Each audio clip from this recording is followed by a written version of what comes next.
आगे बढ़ेंगे, रुक करेंगे अगली बड़ी खबर का। शुभेंदु अधिकारी के पीए हत्याकांड में बड़ा मोड़ सामने आ गया है। सीबीआई के हाथ में हत्याकांड का केस सौंप दिया गया है। तो यूपीआई पेमेंट से आरोपियों तक पुलिस पहुंची है। पश्चिम बंगाल के मुख्यमंत्री शुभेंदु अधिकारी के करीबी सहयोगी और पीए चंद्रनाथ रथ हत्याकांड की जांच अब सीबीआई ने अपने हाथों में ले ली है। तो इस हाई प्रोफाइल मर्डर केस में यूपी और बिहार कनेक्शन सामने आने के बाद मामला और ज्यादा संवेदनशील हो गया है। जानकारी के मुताबिक सीबीआई ने कोलकाता पुलिस की एफआईआर को दोबारा दर्ज कर 7 सदस्यीय टीम गठित की है। जांच एजेंसी अब हत्या की साजिश, शूटरों और इसके पीछे के मास्टरमाइंड की कड़ियां जोड़ने में जुटी हुई हैं। इस मामले में यूपी के बलिया निवासी राज सिंह उर्फ चंदन समेत 3 लोगों को गिरफ्तार किया गया है। जांच में खुलासा हुआ है कि आरोपियों तक पहुंचने में एक यूपीआई टोल पेमेंट अहम सुराग बना। पुलिस का दावा है कि हत्या की पूरी सुनियोजित तैयारी थी और इसमें 7 से 8 लोगों की भूमिका हो सकती है। बताया जा रहा है कि राज सिंह को अयोध्या से गिरफ्तार किया गया, जबकि अन्य आरोपियों के तार बिहार के बक्सर से जुड़े मिले हैं। पुलिस के अनुसार इनमें से एक आरोपी पेशेवर शार्प शूटर है। हालांकि राज सिंह के परिजन ने उसे निर्दोष बताते हुए गिरफ्तारी पर सवाल उठाए हैं और सीबीआई जांच की मांग की थी। चंद्रनाथ रथ की 6 मई को उत्तर 24 परगना जिले के मध्यम ग्राम इलाके में गोली मारकर हत्या कर दी गई थी। वो पूर्व वायुसेना कर्मी थे और लंबे समय से शुभेंदु अधिकारी के बेहद करीबी सहयोगी माने जाते थे। इस हत्या के बाद पश्चिम बंगाल की राजनीति में भी बड़ा बवाल मचा हुआ है। खबर पर ज्यादा चर्चा के लिए अमित तिवारी जी हमारे साथ जुड़ गए हैं, राजनीतिक विश्लेषक हैं। अमित जी, सीबीआई के हाथों में अब ये पूरा केस चला गया है। सीबीआई अब इस पूरे मामले की जांच पड़ताल में जुट गई है, कैसे देख रहे हैं आप? नमस्कार। देखिए, सबसे बड़ी बात यह है कि कहीं भी सत्ता में परिवर्तन होने के बाद इस तरीके की घटनाएं तो और कहीं नहीं। हेलो जी जी अमित जी बोलिए।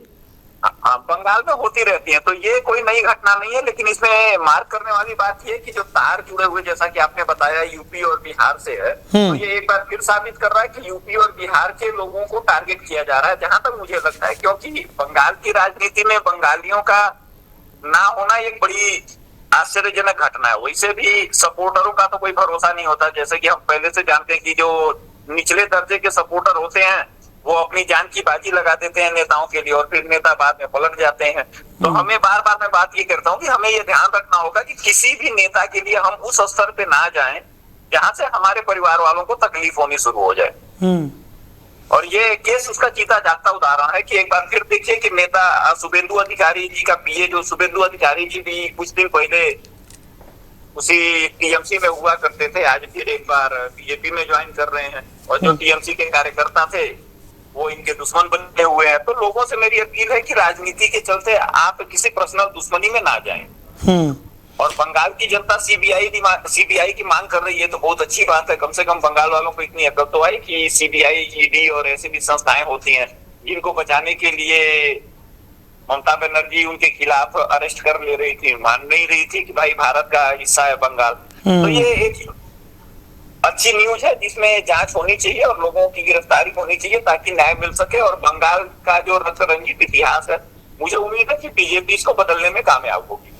अच्छा अमित जी, राजनीति की बात हम कर रहे थे, तो इस पूरे मामले में ज़बरदस्त राजनीति भी हमने देखी है। जिस तरीके से एक दूसरे पर आरोप प्रत्यारोप भी यहाँ पर राजनीतिक दलों की तरफ से लगाए जा रहे हैं। मामला जो है वो अब सीबीआई के हाथों में पहुँच गया है, लेकिन अभी भी जो जुबानी जंग है वो भी राजनीतिक दलों की देखने को मिल रही है।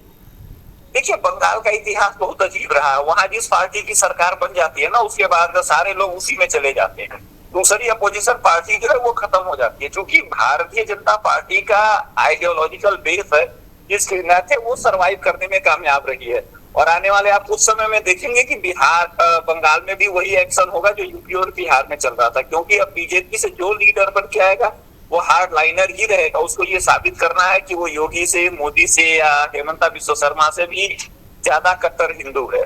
तो अब ये जो राजनीति है भारत की, वो इसी तरफ जाएगी कि सनातन की ग्लोरी को हासिल करने के लिए लोग कट्टर से कट्टर होते जाएंगे। और खास करके नेता जो है वो ज्यादा ही आपको दिखेंगे इस तरीके के बयानों को देते हुए।